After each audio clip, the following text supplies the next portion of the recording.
अस्सलाम वालेकुम everyone and welcome back to my channel. कैसे हो सब? आई होप आप सब ठीक होंगे। और जी अल्हम्दुलिल्लाह मैं भी एकदम ठीक हूँ। अच्छा, यहाँ पर मैं मटर छील रही थी क्योंकि आज मेरा बहुत दिल कर रहा था मटर पुलाव खाने का। एक्चुअली आज तो नहीं, मेरा काफ़ी दिन से दिल कर रहा है, लेकिन मेरे हस्बैंड मना कर देते थे कि तुम मटर पुलाव ही बनाती रहती हो। शायद उनको इतना अच्छा नहीं लगता, पता नहीं क्या बात है, जो भी, लेकिन मुझे बहुत पसंद है। तो मैंने सोचा ना आज मटर पुलाव ही बना लेते हो। मैंने काफ़ी सारी मटर ली थी, सारी मैंने छील ली और इतने से दाने निकले हैं। मुझे ना मटर कम ही लगती है, पता नहीं कौन लोग होंगे जिन्हें मटर पसंद नहीं होगी, मुझे तो बहुत पसंद है। मैं यानी कि अगर मैं आधा किलो चावल भी बनाऊंगी ना तो उसमें मैं सोचती हूँ कम से कम 1.5 किलो मटर डालूँ, मुझे 1 किलो भी कम लग रही होती है। तो खैर यहाँ पर मैंने छील ली थी मटर और उसके बाद में यहाँ पर ब्लैंकेट वगैरह मैंने फ़ोल्ड किया। मिशी भी उठ गई थी, तो बस जैसे ही वो उठ जाती है ना मैं फ़ौरन से बेड सेट कर देती हूँ। वैसे तो पूरा दिन यही चलता रहता है, मुझे बेड पर फैले हुए कपड़े भी नहीं अच्छे लगते, तो मैं फ़ोल्ड कर देती हूँ। और जब सर्दी लगती है ना तो बैठना होता है रूम में आकर के, तो फिर निकालने पड़ते हैं, तो बस पूरा दिन यही चलता रहता है। अच्छा, आज के मटर पुलाव की रेसिपी थोड़ी सी डिफरेंट है, तो मैं आपके साथ में शेयर करूँगी। तो मैंने ना ट्राई किया था लास्ट टाइम, तो बड़ा अच्छा बना था, तो मैंने सोचा आप लोगों के साथ भी शेयर करती हूँ। तो खैर यहाँ पर पहले मैं अपना रूम सेट कर लेती हूँ, उसके बाद में आपको रेसिपी तो देखने मिल ही जाएगी। और आज ना इतना ब्लंडर हुआ है ना, बस मैं आपको बता नहीं सकती। घर में ना बस इतना मुश्किल हो रही थी आज सारे काम करने में कि बस पूछो मत। एक्चुअली हमारे यहाँ पर क्या हुआ कि पानी ख़त्म हो गया था और लाइट नहीं आ रही थी, तो पूरा दिन बस इसी तरह गुजरा है जैसे तैसे। सो चलो पहले रेसिपी देख लेते हैं। तो यहाँ पर मैंने ऑयल डाला भगोने के अंदर, उसमें मैंने डाले कुछ खड़े मसाले, फिर मैंने प्याज डाली स्लाइस की हुई, इसको हम गोल्डन फ्राई कर लेंगे। उसके बाद में डाला मैंने अदरक, लहसुन, हरी मिर्च और ज़ीरे और सौंफ का पेस्ट। तो ये 5 चीज़ों का मैं पेस्ट बनाती हूँ, जो मैंने इसमें डाल दिया। थोड़ा थोड़ा सा ज़ीरा और सौंफ लेना होता है, बाकी खूब सारा अदरक, लहसुन और मिर्च आप अपने टेस्ट के अकॉर्डिंग ले लें, जितना स्पाइसी आप खाते हैं। फिर मैंने 5-6 हरी मिर्च जो है ना बीच में से कट करके डाल दी थी, और फिर मैंने डाला था चिकन। हाँ जी, चिकन, क्योंकि इसमें भाई मैंने जब चिकन डाल के बनाया ना तो इतना टेस्टी बना था, बहुत ज़्यादा। तो ज़्यादा तो नहीं, मैंने यहाँ पर आधा किलो चिकन लिया है, तो मैंने वो इसमें डाल दिया था। अच्छा, मैंने इसकी यखनी बनाई थी पहले। यखनी का तो प्रोसेस आपको पता ही होगा। मैं इस तरह से बनाती हूँ।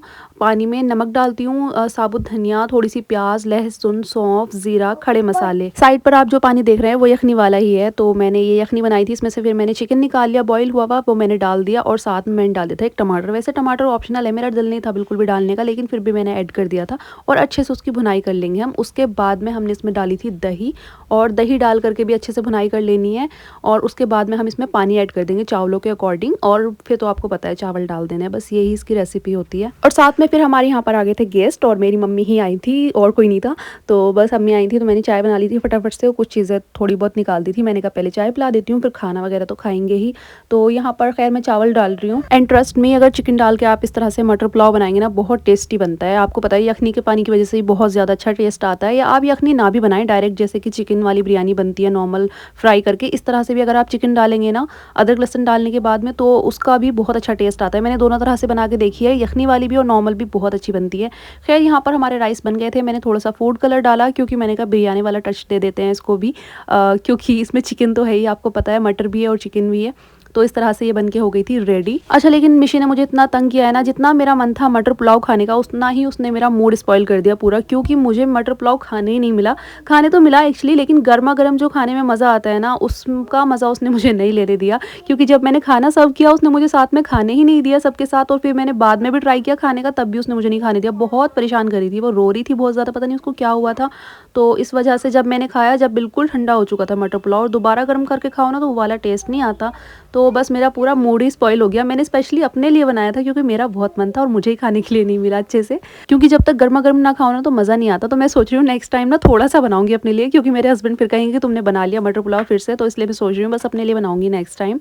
और ये देखें, अब मैं खाने बैठी हूँ, जिस टाइम पर ना बिल्कुल चावल एकदम ठंडे हो चुके हैं। सबने खा लिया था, लास्ट में खा रही थी मैं। तो खैर कोई बात नहीं। अच्छा जी, आज ना ये हुआ कि हमारे यहाँ पर सुबह से ही पानी नहीं था, पता नहीं खाना भी मैंने कैसे कैसे बनाया है। और किचन का हाल आप मेरी देख ही सकते हैं। इस तरह की किचन मेरी तब भी नहीं होती जब कोई दावत होती है, या मैं 2-3 डिशेस बना रही होती हूँ, तब भी मेरी किचन इतनी गंदी नहीं होती जितनी आज हो चुकी है। क्योंकि मेरे पास ना सच पूछे तो एक बॉटल पानी की भी नहीं थी। बहुत मुश्किल हुई है आज, सुबह से लाइट नहीं थी, और पानी मैं कोई स्टोर करके इस तरह से रखती नहीं हूँ। और जी खैर उसके बाद मुझे यहाँ पर मिशी शाम का टाइम था, और उसने ना बाहर देखा कोई चाट वाला है, तो उसने मुझे शोर मचाया, मम्मा मुझे चाट दिलाओ। तो मैंने कहा चलो ठीक है दिला देते हैं। और यहाँ पर मैं बाहर आ गई थी, और उसको मैंने आलू टिक्की दिलवाई, जबकि वो मुझे पता है खाएगी नहीं, लेकिन बच्चों की बस ज़िदें होती हैं तो मैं दिला के लेके आई। यहाँ पर उसने टिक्की खाई ना तो उसको बहुत स्पाइसी लग रही थी, लेकिन बच्चों की ना बस वही बात होती है कि खुद ने लिए ना उसने जाकर बाहर से, तो बस उसको खा ली है। और अगर हम थोड़ा सा भी स्पाइसी खिला देते ना तो फिर बच्चे बिल्कुल भी नहीं खाते। तो खैर उसके बाद में मैं आ गई थी अपनी किचन में, तो मैंने फटाफट से यहाँ बर्तन धोना शुरू किया। शुक्र अल्हम्दुलिल्लाह आज पानी यहाँ पर हमारे यहाँ पर आ चुका था। लाइट तो आ चुकी थी लेकिन फिर पानी नहीं आ रहा था, तो फाइनली लाइट भी आ गई अल्हम्दुलिल्लाह और पानी भी आ गया। और ये रात का तकरीबन 8:30-9 बजे का टाइम था। तो सुबह से लेकर के और दोपहर से और रात तक के बर्तन थे ये सारे, और मुझे ना बस सर्दी भी लग रही थी, लेकिन सारी किचन साफ़ भी करनी थी, ये तो बहुत ज़रूरी है। मैंने कहा किचन को ऐसे नहीं छोड़ सकते। अच्छा, मैं सोच रही थी कि हम लोग ना चीज़ों की वैल्यू नहीं करते। जब हमारे पास में कोई भी चीज़ अवेलेबल होती है ना अनलिमिटेड, के हाँ हमारे पास में कोई लिमिट नहीं है उसको यूज़ करने की, कितना भी यूज़ कर लो, तो हम चीज़ों को वेस्ट करते हैं और वैल्यू भी नहीं करते। आज घर में पानी नहीं था तो मैंने यही चीज़ नोट की कि मैं कितना ध्यान से सब चीज़ों को यूज़ कर रही हूँ। पानी को इतना ध्यान से मैंने यूज़ किया है, मैंने कहा एक चम्मच भी वेस्ट नहीं होना चाहिए, क्योंकि मेरे पास खाना बनाने तक का पानी नहीं था। तो बहुत मुश्किल से बस एडजस्ट करके इधर उधर से, और फिर खाना बनाने के लिए पानी हुआ। तो मैं यही सोच रही थी, मैंने कहा जब हमारे पास होती हैं चीज़ें तो हम वेस्ट करते रहते हैं, वरना हम चीज़ों की ना बिल्कुल वैल्यू नहीं करते।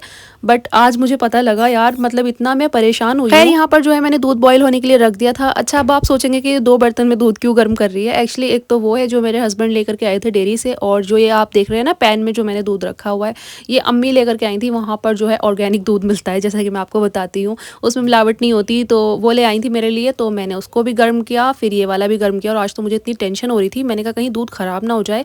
तो अम्मी जो लेकर आई थी वो तो फिर भी ठीक था, और ये वाला पता नहीं कैसा हो गया था, थोड़ा मुझे ऐसा लग रहा था कि थोड़ा सा ख़राब हो चुका है ये। बट फिर उसके बाद में हमने बनाई यहाँ पर कॉफ़ी, और बहुत ज़्यादा सर्दी लग रही थी। और आज तो मैंने बर्तन भी इतना कोई लेट धोए हैं ना, पूरे हाथ मेरे इतने ठंडे हुए पड़े थे। मैंने कहा जल्दी जल्दी से कॉफ़ी बना के पी लेते हैं, थोड़ी सी राहत मिलेगी सर्दी से। और यहाँ पर हमारी फटाफट से कॉफ़ी तैयार हो गई थी। अच्छा, मैंने सोचा था कि आज ना लॉन्ग व्लॉग जो है मैं शूट करूँगी, थोड़ा सा लॉन्ग व्लॉग हो जाए। तो मेरे सब्सक्राइबर की अक्सर यही डिमांड होती है कि अब आप ना लॉन्ग व्लॉग अपलोड किया करो। तो मैं आज बहुत कोशिश कर रही थी, बट जैसा कि सारी चीज़ें ना डिपेंड हो गई थी, सारे मेरे काम, मेरा रूटीन, हर चीज़ ना पानी के ऊपर डिपेंड हो गई थी। और जब पानी नहीं था तो कोई काम भी नहीं हुआ, फिर मेरा रूटीन बस ऐसे ही डिस्टर्ब हो गया। पूरा दिन इसी तरह से गुजर गया, पता ही नहीं लगा मैंने कुछ किया है या नहीं किया। काम भी बहुत सारा किया है, लेकिन बस व्लॉग भी नहीं शूट कर पाई, और बस इसी तरह से ना सब कुछ ख़राब हो गया आज का दिन। और इंशाल्लाह नेक्स्ट व्लॉग जो होगा ना वो थोड़ा लॉन्ग में अपलोड करूँगी। बाकी आज की रूटीन यही थी। अब मैंने सोचा लास्ट में चलो थोड़ी सी स्किन केयर कर लेते हैं, तो यहाँ पर वैसलिन वगैरह अप्लाई कर रही थी मैं। और जी बस यही था आज का व्लॉग। आई होप आपको आज का व्लॉग अच्छा लगा होगा। अच्छा लगा है तो लाइक, शेयर और सब्सक्राइब ज़रूर कर दीजिएगा, और मेरी वीडियोज़ को लाइक भी कर दिया करो यार, आपसे बहुत कहना पड़ता है। तो लाइक कर दिया करो और शेयर भी किया करो मेरी वीडियोज़ को अपनी फ्रेंड्स एंड फैमिली में। Thank you so much for watching. अल्लाह हाफिज़, bye bye, take care of yourself.